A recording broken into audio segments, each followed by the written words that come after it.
So in the previous video we learned how to generate the DHCP packets using ipconfig/renew command, and so in this video we are going to learn the 4 processes that are related to the DHCP discover, offer, request and ACK. So specifically in this video we are going to discuss about the DHCP discover packet.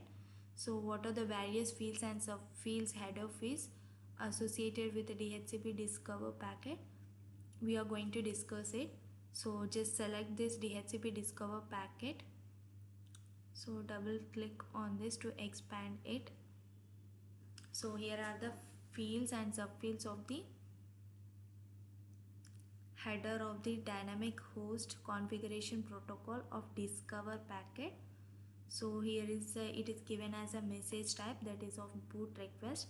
So if the value is 1 byte, then it is called as one value, it is called as a request. When it is turned to 2, then it is called as a reply. So here it is 1 and it is highlighted in the hexadecimal numbers showing that 0 1 in the data view window. So if the boot reply is given, then the value is need to be changed to the 2. So here the 1 is given, so it is a boot request. So next is hardware type. What is the hardware type? It is going to use that. So that is the Ethernet, that is of the values 0x01.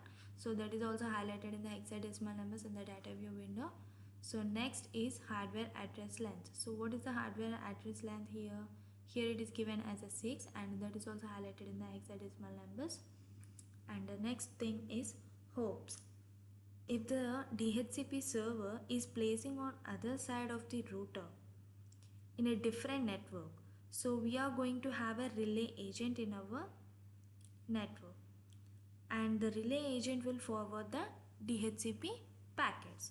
So the hops field is set to 0 by the client itself and used by relay agents as they assist a client in obtaining an IP address and configuring the information. So here are the hops, and the value of the hops is given as 0.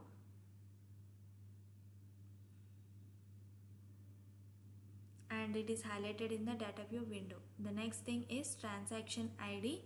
So the transaction ID, here it is given as to track the transaction from the source to the destination, as during the process of the release of the IP address, entire release and renew of the IP address, the transaction ID is the same. And the DHCP host configuration protocol discover, so that the transaction ID is of 0xA9A6807C.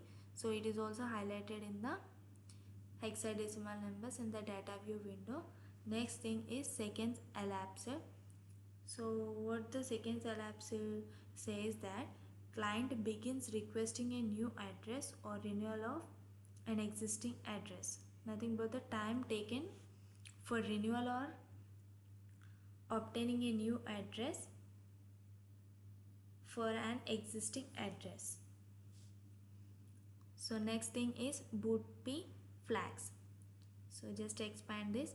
So here the value, it is shown that it occupies 2 byte value, and in the here it is shown that one nibble of starting 1 byte, it is shown that 0, and the broadcast flag is of unicast.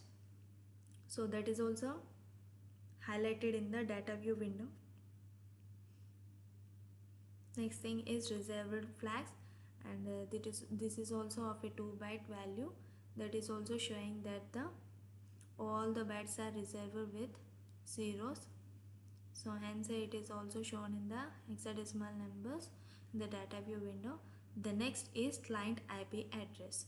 So in the dynamic host configuration protocol discover, it is showing that all the zeros that are reserved, and your client IP address is 0.0.0.0. So next server IP address is also given that 0.0.0.0.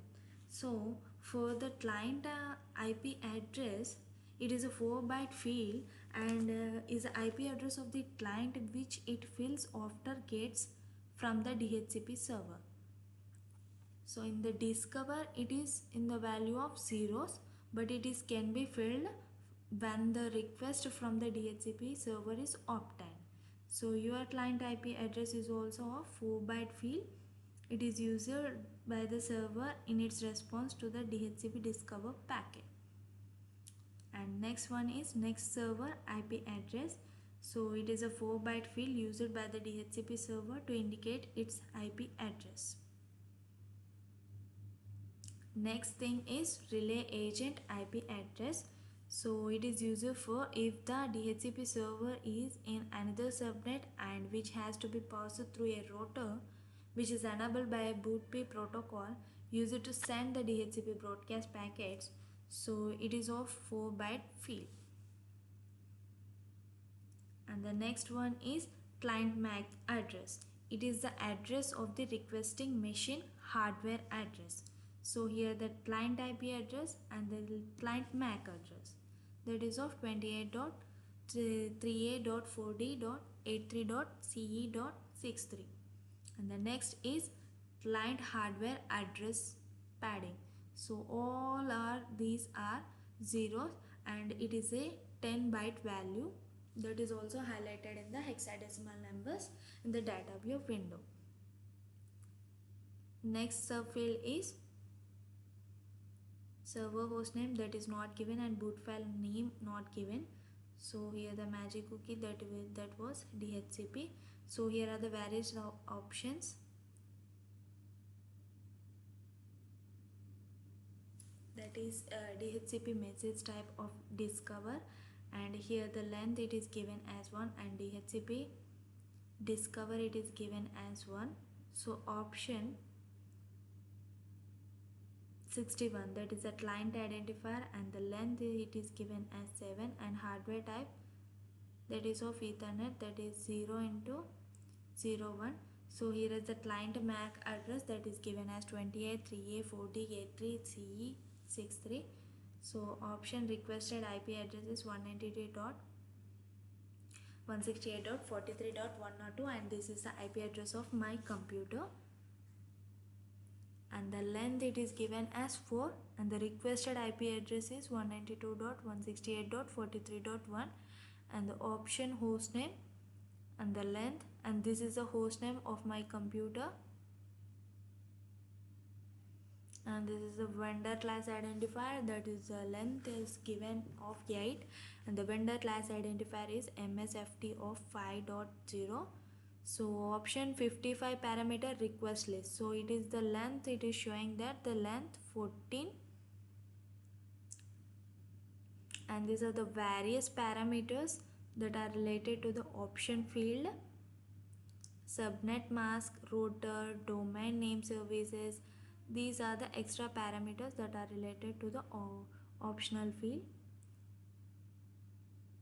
And the last thing, that was option 255, it ends that complete and showing the number of 255. So here are the all the fields, header fields of the DHCP discover, and we discussed all the parameters related to the discover, header, fields and subfields. So in the next video we will discuss about the DHCP offer, header fields and subfields.